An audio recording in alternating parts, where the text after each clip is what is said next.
families often, it's very common. Wealth is created, spent, and gone within 3 generations. The shirt sleeves to shirt sleeves fable. Basically, one aggressive entrepreneur builds a valuable business. His son feeds off his dad's coattails and builds a big business. And then generation number 3 had no idea what it was like to have nothing, has forgotten the need, and basically squanders it. And what James Hughes has tried to do is like study, how do you not do that? Who is a living example as a family who has managed to retain wealth over 100 years? And so he's talking about setting strategy as a family for 20 years, 50 years, 100 years. And this is something I found very compelling. Literally the day that my life changed, I watched a YouTube video with Michael Saylor and Raoul Pal in October of 2020, and it was Bitcoin Infiltrates Corporate America. I'll never forget it. Michael Saylor telling his story to Raoul Pal and basically talking about, like, how do I know 100 years from now that someone has the best possible chance of, my company surviving? How do I know that the CEO in 100 years from now has got as much chance as possible? I'm going to sell $300-400 million worth of my treasury reserve, and I'm going to buy Bitcoin. And it was just a massive moment. But what was cool about it was the time frame. It's like, 100 years. Well, that was how I was trying to think as well. And recently coming across this book, Family Wealth, it's in the same vein. It's like, you've got to be thinking super, super, super long term. And so one thing I'd been missing in this book hammers home is the idea of humanistic capital. And so what is that? Well, it's people, essentially. So a family that never has any children is not going to be able to sustain wealth over multiple generations, obviously.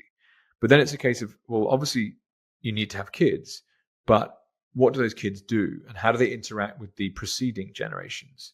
And so he suggests some interesting things. For example, each year he has families that he works with as a lawyer and managing this stuff, that they basically reaffirm their commitment to the family with some kind of ritual, whether it's like a weekend getaway for the whole family, and you restate your vow to the family and whatever the family's values are or something.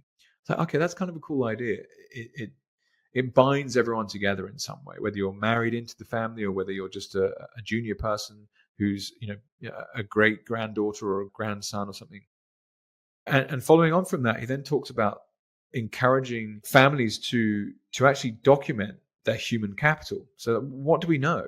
What can we actually do right now? And that's a case of really documenting skills. And so he encourages every single family member to write a resume for their burning passions currently, the biggest wins of the year, the biggest losses of the year, what they learned, what was a mistake, what failed.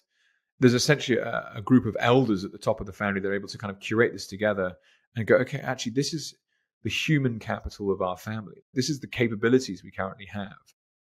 And where it gets really interesting is how they then create that and / manage it. So let's talk about managing first. It's like, instead of me, for example, looking at my aunties and uncles or my grandparents, it's very vertical. Like, this is such a natural thing, right? You think about your family in verticals, but what if you were to suddenly open them up to horizontals? And I would think through, okay, well, if I was to combine together with all my cousins, what could we do? Like, what do we all know how to do? And the truth is, I don't know. I honestly don't know what half my cousins do all the time. And so this process would be so interesting. It's like, right, I didn't even know you were doing that. And so the challenge is to essentially to make the skills and expertise of the family more transparent. The final piece is how to entice that. Is he talks a lot about philanthropy and developing friendships between grandsons, granddaughters, and their grandparents. And so from as young as 5 or 6 years old, a family member is encouraged to pitch the family for funding for something that they care about. And then they make donations.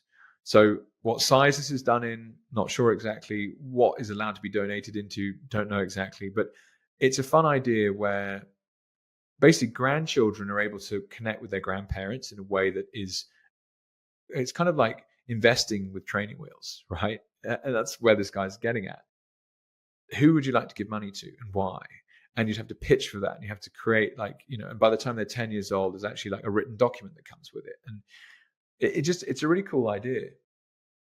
The thing that really got me, I guess, though, is then Because, well, he's describing all these different ways of helping families become better organized and better managed. And it's all about, of course, setting strategy from the very top and leadership from the very top, but then equally driving change from within and empowering each new generation to behave as if they're the first entrepreneur. Like, it's kind of like recreating that sense of of um, of go-getter, right? That original, that plucky entrepreneur that set out to go and do something new.